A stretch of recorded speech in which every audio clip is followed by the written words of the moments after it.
दोस्तों, जय श्री राम। योग मंत्र साधना चैनल पर आपका स्वागत है। आज इस वीडियो में हम जानेंगे भगवान श्री कृष्ण का जन्म भाद्रपद कृष्ण पक्ष अष्टमी बुधवार को रोहिणी नक्षत्र में अर्धरात्रि के समय वृषभ राशि के चंद्रमा में हुआ था। इस व्रत में अष्टमी के उपवास से पूजन, नवमी को पारण से व्रत की पूर्ति होती है। भगवान श्री कृष्ण ने अत्याचारी कंस का संहार करने के लिए मथुरा के कारागृह में मध्य रात्रि में जन्म लिया था। भविष्य पुराण में कहा गया है कि जहाँ श्री कृष्ण जन्माष्टमी पर व्रतोत्सव किया जाता है, वहाँ पर प्राकृतिक प्रकोप या महामारी का तांडव नहीं होता। मेघ पर्याप्त वर्षा करते हैं तथा फसल अच्छी होती है, जनता सुख समृद्धि प्राप्त करती है। श्री कृष्ण जन्माष्टमी का व्रत करने वाले के सब क्लेश दूर होते हैं।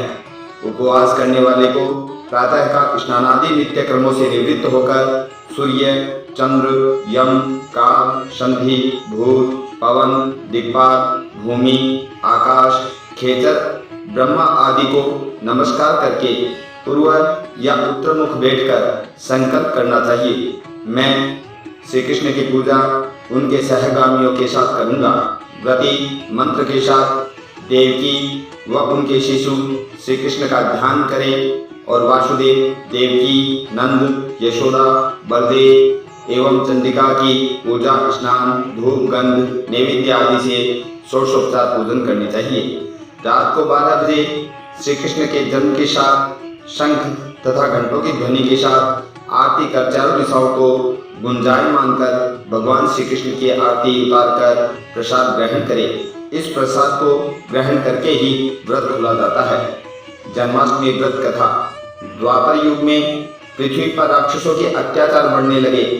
पृथ्वी गाय का रूप धारण कर अपनी कथा सुनाने के लिए तथा अपने उद्धार के लिए ब्रह्मा जी के पास गई।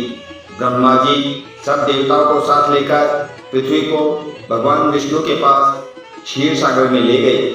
उस समय भगवान श्री विष्णु अनंत शैया पर शयन कर रहे थे। स्तुति करने पर भगवान की निद्रा भंग हो गई।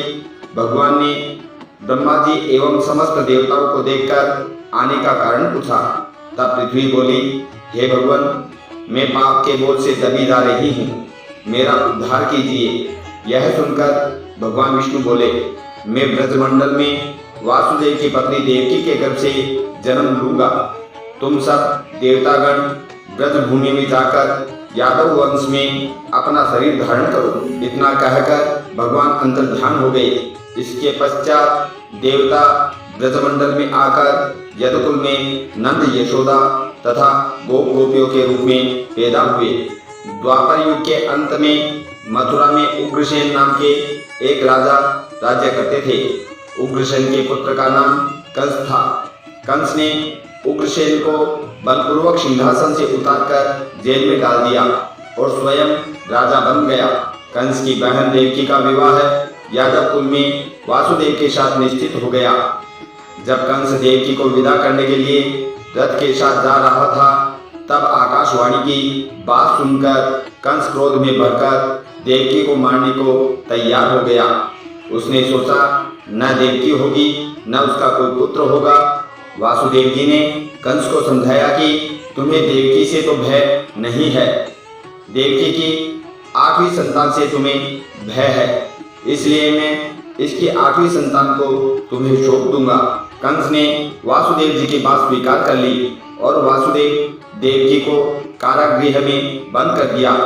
तभी नारद जी वहां आ पहुंचे और कंस से बोले कि यह कैसे पता चलेगा कि 8वां गर्भ कौन सा है, गिनती प्रथम से या अंतिम गर्भ से शुरू होगी। इस तरह कंस ने नारद जी से परामर्श कर देवकी के गर्भ से उत्पन्न होने वाले समस्त बालकों को मारने का निश्चय कर लिया। इस प्रकार एक एक करके कंस ने देवकी के 6 संतानों को निर्दयता पूर्वक मार डाला। 7वें गर्भ को संकर्षण के द्वारा रोहिणी के गर्भ में स्थापित कर दिया गया। भाद्रपद के कृष्ण पक्ष की अष्टमी को रोहिणी नक्षत्र में श्री कृष्ण का जन्म हुआ। उनके जन्म लेते ही जेल की कोठरी में प्रकाश फैल गया। वासुदेव देवकी के सामने शंख चक्र गदा एवं पद्मधारी चतुर्भुज से अपना रूप प्रकट कर कहा, अब मैं बालक का रूप धारण करता हूँ। तुम मुझे तत्काल गोकुल के नंद के यहाँ पहुँचा दो और उनकी अभी अभी जन्मी कन्या को लाकर कंस को सौंप दो। तत्काल वासुदेव जी की हथकड़ियाँ खुल गई, दरवाजे अपने आप खुल गए, पहरेदार सो गए। वासुदेव श्री कृष्ण को सूप में रखकर गोकुल को चल दिए।